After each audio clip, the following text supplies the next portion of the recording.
the whole notion of oral Torah as something that goes back to Sinai, to Moses, is itself figurative. That it's not meant to be taken literal in any sense.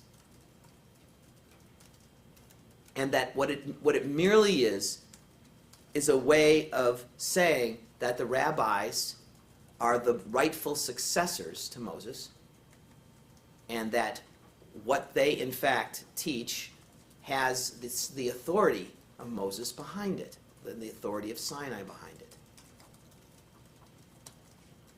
They are his rightful successors, and this is actually a view that would be close to the view I was trying to present from what the Torah itself might point to, in terms of the Deuteronomy 17 and etc.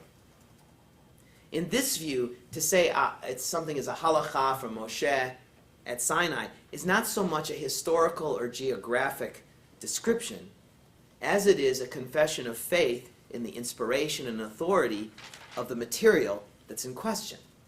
Simply saying, this is something that's from God. In other words, to say from Sinai is simply a way of saying it's from God. It's a kind of shorthand, and it links it to the written Torah as something that shares in but in a different way, but shares in the authority of Moshe.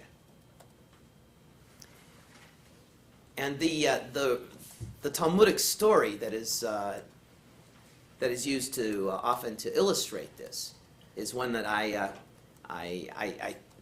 told a number of you at table early on this week. It's the story of Moses and Rabbi Akiba, where Moses is at Sinai, and God gives him a vision of the future, and he takes him 1,200, 1,400 years ahead into the future, and he allows him to sit in the back row of Rabbi Akiba's academy. And he hears Rabbi Akiba interpreting the Torah and speaking about some very abstruse, esoteric things. And Rabbi Akiba was very well known for being able to, to take a jot or a yud within, the Torah and build something pretty, a mountain on it of halakha. And Moshe sitting in the back row, and he's marveling at what Akiba's doing, but he doesn't understand any of it. He's totally confused. Maybe like some of you in this class. He's totally confused. He doesn't understand anything that Akiba is saying, but he's marveling at Akiba's genius and his eloquence, probably unlike many of you in this class. And he's waiting for the end of the discussion, and so finally, one of the disciples raises his hand, and Akiba calls on him, and the disciple asks the question, "Master, how do you know all this? I mean, how do you know all these things that you've just been saying to us?" And the answer that he gives is, it's a halakha of Moshe from Sinai.